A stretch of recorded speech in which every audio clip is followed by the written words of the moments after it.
ayun guys, galing na tayo ng Barangay Tibli. So bababa na tayo kasi may next destination pa tayo eh. So ayan, itong buong pababang ito, i-cover ko na lang ito para sa inyo, para makita nyo kung ano yung dinaanan ko mula sa baba pag-akyat hanggang dito. So ayan, sa mga nag-request, pasensya na po kayo kung medyo mabilis yung pagdaan natin. May hinahabol po kasi tayong oras, plus hindi ko pa po masyadong kabisado yung mga lugar po ninyo. Kaya ang ginawa ko na lang po, yung sentro na lang yung pinuntahan ko, para at least makita nyo pa rin po yung lugar nyo kung hindi na po kayo nakakauwi ng ano po, mga barangay ninyo. Ano po. So ayan, maraming salamat po sa walang sawang suporta sa aking FB page at sa aking pagbablog. So yun, may mga request din po kayo, comment down below lang po.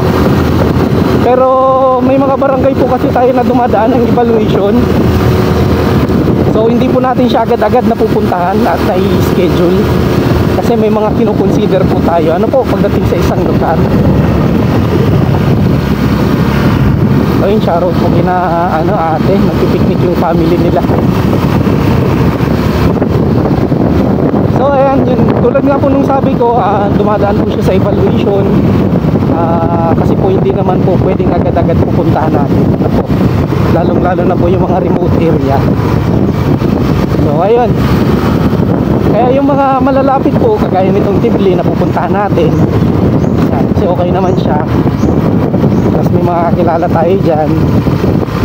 So ayun, pwede po agad natin siyang ma-schedule para mapuntahan. So ayun, libot na natin naman dito sa part na to ng Lupi. So ayun, maraming salamat po sa mga nagre-request papunta po dito. So yun, pwede nyo naman po akong imbitahan.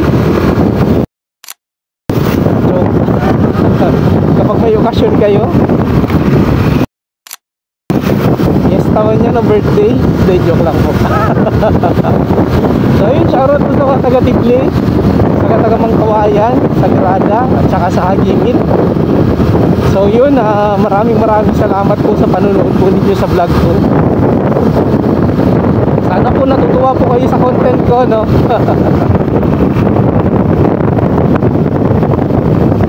So yan, comment na lang po kayo kung sakali man kung nahagip ng yung mga bahay nyo ng video ko po. Comment na lang po kayo, ibabasa naman po ako ng comment.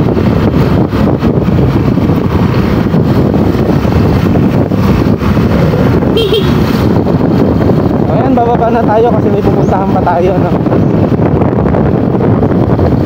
So ayun, shoutout pala sa mga kaibigan natin, kay Ma'am Bombe Makabuhay, sa The Fresh Becos Machine, yan sa Barangay Panitayan. Yan sa Intramuros. So ayun, shoutout din pala kay Kuya Ryan Agnes Reyes at sa Jim's Barbecue House. Yo, yan naman yan sa poblasyon. Gusto nyo po na masarap na barbecue, dayuin nyo po yan si Kuya Ryan. Dito yun dati, Kagawad eh. Tambay pa nga tayo dyan dati. Shoutout kay Kagawad. Comment ka po kung sakaling mapanood mo tong vlog ko. So yan, shoutout po sa mga pamahaya na to. Comment po kayo kung sakaling mapanood nyo po yung vlog ko.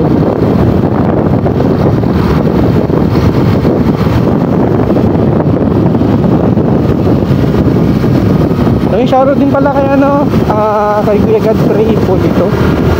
So yan, may pagupitan po siya, pwede kayo pagupit dyan ng buhok. Shoutout din pala kay Kuya Michael Bravo, Video Ragayano. Kung gusto niyo po ng mga budget friendly na mga sapatos, damit, tapos Korean store din po siya, yung mga mahilig dyan sa Korean. So ayun, alam niyo na kung saan kayo pupunta.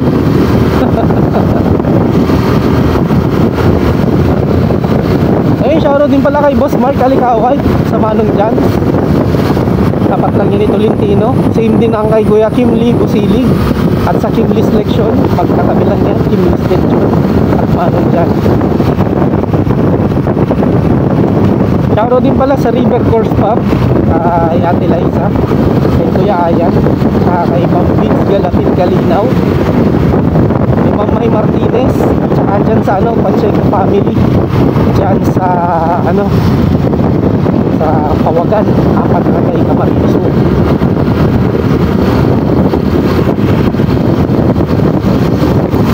So ayun, dumaan na tayo ng Mangkawayan, pero hindi ko sigurado kung Mangkawayan pa rin ito.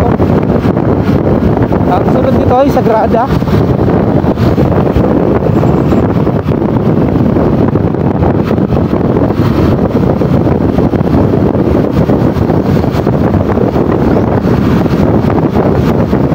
Ayan o. Napaka-presko talaga dito. Kanina, pawis na pawis ako din sa baba eh. Pero pagdating dito, nawala sila yung pawis dito.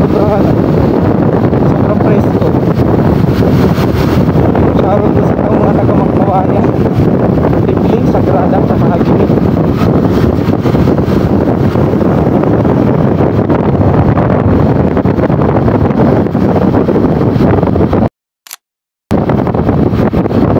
Ayun, may green light tayo kay Lord. Napakaganda ng panahon.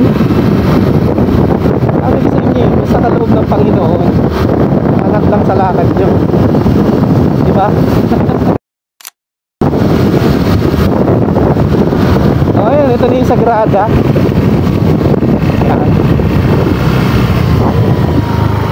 Sagrada.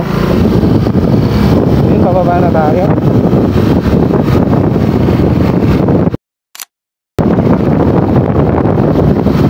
Shoutout sa mga batang yun. Sakto sila magkakanta sa motor. Ingat kayo palagi sa pagdadrive. So ayun, pagbaba natin, na to, sunod sa Hagimit ay Pasay na. Sana makaabot tayo din sa sunod natin na destination. So ayun, magkada ilimin pa rin sa school.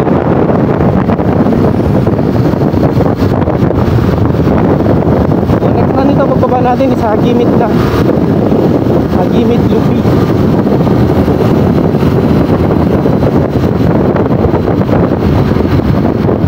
Ayun, ulit po humingi po ako ng pasensya kung sakali man po na mabilis lang po yung pagdaan ko sa Barangay Hagimit, sa Barangay Sagrada, sa Barangay Mangkawayan, at sa Barangay Tikli. Gawa po ng may naabot po tayong oras. Hindi ko po masyadong kabisado po yung inyong barangay. Ayoko din naman pong maglibot-libot. Baka isipin nyo, ako yung kolektor. Hindi po ako kolektor, ako po yung vlogger. So ayun, ako po ay taga-request grant lang po ng inyong mga request na mapasyalan po yung inyong lugar, lalong lalo na po sa mga hindi na nakakauwi dito sa sa Tibli, sa Mangkawayan, sa Sagrada at saka sa Hagimit. So ayun, lalalim ng bangin dito. Dati nung nagdi-deliver kami dito, hindi pa dito masyadong ayos yung kalsada eh. May mga ilan-ilan pa dito na rough road talaga. Talagang bababa sa lupa. Slow down. Wow. So yan, katulad niya no. O diba, lalim nun. Kaya yung mga baguhan sa pagdadrive dito sa sa lugar na to. So yun guys, magdoblingat kayo. Kasi bangin talaga yung gilid niya. Ito po yung sa baba niya, pupulutin.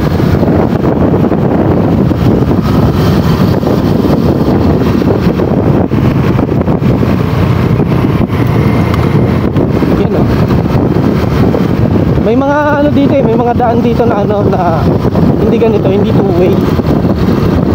So kailangan para natin bumusina ng bumusina kasi syempre para makapagbigay din tayo ng signal.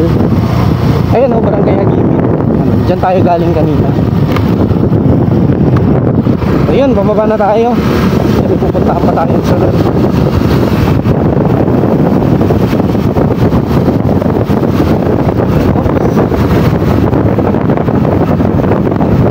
Sana abutin pa ng oras. Sana hindi tayo kapusin sa oras. Ito yung sinasabi ko sa inyo, di ba? Hindi kasi ako kanina nagbukas ng camera dito kaya hindi niya kita. Yung pag-akyat ko. ayun, minsan may makakasalubong tayo ditong jeep, minsan naman truck, siyempre nakakarga ng kopra, minsan pasahero, yung mga ganong cases.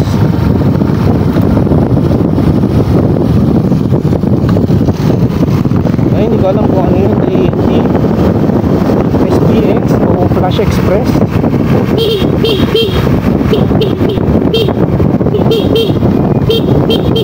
Ayun, kailangan natin dito bumusina kasi akyat itong lugar.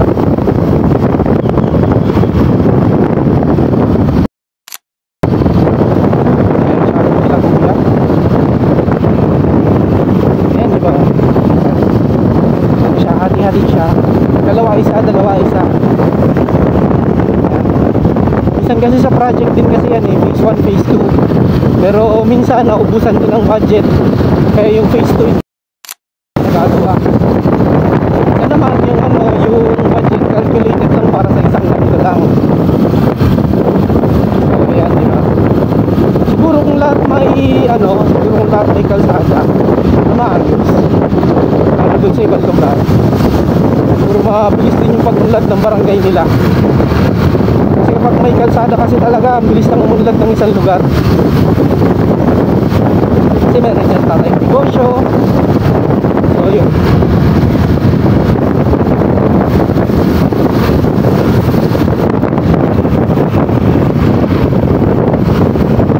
Ayan, dito tayo sa may crossing ng Pasay. I-cut muna yung video ko. Sige lang ako. So yun, maraming salamat sa inyo guys.